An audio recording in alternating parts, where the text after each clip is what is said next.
Oke, pada bagian ini kita akan belajar tentang keterampilan melakukan percakapan ya dengan orang. Kita mulai bagaimana mulai percakapan. Tentu skill berbicara, skill nonverbal mendengar, dan juga ada satu skill khusus memberikan arahan atau petunjuk. Bagaimana caranya? Mari kita lihat berapa aspek. Keterampilan percakapan itu keterampilan berbicara, mendengarkan, keterampilan verbal, nonverbal, dan juga directions, membuat arahan ya. Ya jelas. Pertama tentang bercakap-cakap. Nah, kalau ketemu orang yang kita belum kenal seperti apa, percakapan itu biasanya interaksi verbal ya, antara orang-orang biasa yang kita temukan di tempat-tempat yang baru, yang kita mulai dengan small talk, kita bilang bincang-bincang kecil, kemudian berpindah pada berbagi yang sharing yang lebih dalam. Jadi bagaimana memulainya, bagaimana menjaga, kalau kita gugup seperti apa, dan kita berbicara lebih mendalam seperti apa. Pertama kita mulai, namanya small talk, pembicaraan kecil. Ini sebetulnya pertukaran informasi tentang biografi ya, pertukaran informasi tentang biografi kita ya, informasi pribadi kita, menceritakan kita lahir di mana, tentang diri kita, nama kita, pekerjaan kita, perguruan tinggi kita, kuliah di mana, kampung halaman, dan sebagainya ya. Dan kemudian kita beri juga informasi sedikit lebih pribadi seperti hobi kita, minat kita, rencana masa depan, kenalan kita kenal sama siapa ya. Ini small talk, pembicaraan-pembicaraan untuk awal. Nah setelah itu kita perlu menjaga komunikasi itu dengan melanjutkan pembicaraan ya. Kita bisa melanjutkannya dengan mengatakan sesuatu yang positif, misalnya dengan penampilan dia atau apa yang dia lakukan, menunjukkan ketertarikan kita. Kita juga bisa minta saran ya, atau bahkan bertanya. Nah, jangan lupa orang itu biasanya suka berbicara tentang diri mereka sendiri, tentang persepsi mereka, tentang pengalaman mereka. Dan ini kita bisa picu ya dengan berbagai teknik komunikasi termasuk bertanya. Bertanya ini perangkat atau instrumen yang kuat ya untuk membangun percakapan.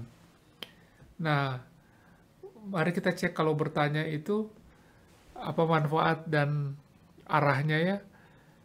Kita bertanya untuk mendorong orang membuka diri untuk menceritakan diri dia seperti apa. Kemudian kita juga ingin tahu pendapat dia atau sikap dia tentang sesuatu, kita bisa bertanya. Kemudian kalau topiknya sudah mulai berubah-ubah, kita tidak bisa ikuti, kita bertanya untuk membalikan kembali pada fokus pembicaraan. Kemudian kita juga bisa mengendalikan arah pembicaraan itu melalui pertanyaan. Kita dapat mengubah topik, ya, kita dapat menyelidiki informasi lebih lanjut atau menjaga perjalanan percakapan itu tetap berlangsung dengan bertanya-bertanya. Nah, tentu saja kita mendapat banyak manfaat dari bertanya itu karena kita bisa mendapatkan informasi baru atau mengklarifikasikan makna. Ya, itu kita memelihara percakapan. Nah, tidak jarang kita merasa gugup berbicara dengan orang yang buat kita penting ya, tidak mau kita beri kesan yang negatif. Ya, kita pindahkan spotlight-nya ya, lampu sorotnya itu kepada dia bukan pada kita. Kita berusaha menemukan minat dia apa, dan orang biasanya tersanjung ya kalau kita memperlihatkan rasa ingin tahu kita kepada dia. Kemudian santai aja, ringan. Kadang-kadang dia punya pendapat yang ekstrim, sangat bertentangan dengan pendapat kita, atau pilihan politiknya sangat berbeda. Ringan-ringan aja ya, nama juga orang ngobrol. Tetap ringan ya. Kemudian coba kita tidak berkonfrontasi, baik cara sikap, ucapan, dan juga kadang-kadang berhadapan itu memberi kesan konfrontasi ya. Itu bisa kita hindari untuk mengurangi agitasi atau rasa gugup. Nah, kalau percakap kita menyukai orangnya, kita bisa lebih mendalam bercakap-cakap. Ada dua pendekatan ya. Ada orang yang cocok bicara analitis, ada yang cocok bicara holistik. Nah, ini kita bisa persiapan untuk menghadapi yang analitik dan menghadapi yang holistik. Orang di budaya barat biasanya berpikir analitis ya. Dia membicarakan peristiwa itu, konsep itu dengan menguraikannya, membuat mata rantainya yang mengarah pada kita pada gagasan umum, kesimpulan dengan cara yang berurut-urut, urutannya, seperti orang bikin tugas akhir begitu. Nah, menghadapi orang seperti ini, kita juga menyesuaikan dengan berpikir analitis seperti itu. Tapi banyak orang senang berbicara holistik gitu. Bicara secara umum, garis besar, kemudian mendapatkan makna atau konsep dari peristiwa yang besar. Nah, kita layani juga percakapan ini. Jadi ini adalah percakapan yang dalam. Jadi kita sudah lihat ya, urutannya itu kita mulai dengan small talk, kemudian kita jaga dengan pertanyaan-pertanyaan, kita atasi rasa gugup kedua belah pihak, kemudian kalau kita bisa lanjut lebih mendalam, kita bicara secara analitik atau holistik. Oke, itu berbicara tentang percakapan ya.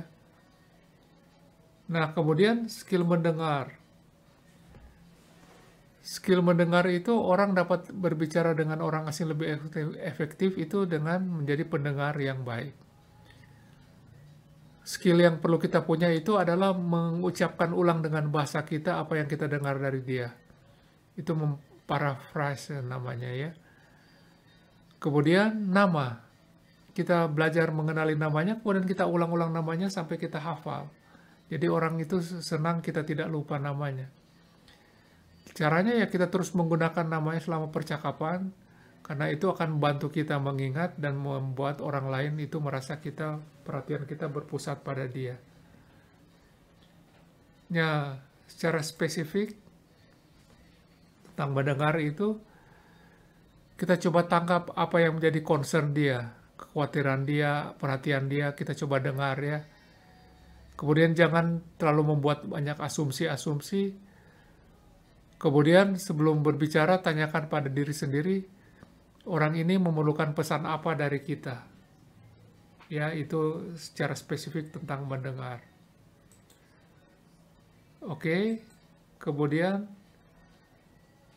ada keterampilan lain khusus itu berbicara untuk memberi directions, mengarahkan ya, baik petunjuk maupun perintah.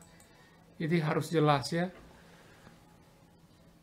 Pemberian arah itu mencakup instruksi untuk menyelesaikan tugas, mencapai impak ya, atau mendapatkan tempat. Maksud mendapat tempat itu kita menunjukkan arah untuk mencari tempat tertentu yang dia inginkan untuk tiba. Jadi beberapa catatan itu rincian perlu spesifik dan kita perlu beradaptasi dengan pengetahuan dari pendengar, tingkat dia tahu seberapa luas tentang Bandung misalnya ya. Nah, sesuaikan pesan kita itu dengan tingkat pendengar ya, level dari dia itu dalam pendidikan dia, atau pengalaman dia, atau berbahasa dia. Kemudian, pemikiran, gagasan, atau ide petunjuk dari kita harus kita tata.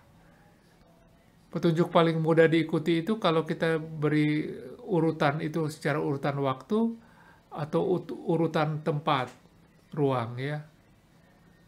Langkah pertama, langkah kedua itu diurutan secara waktu dan bisa juga secara tempat.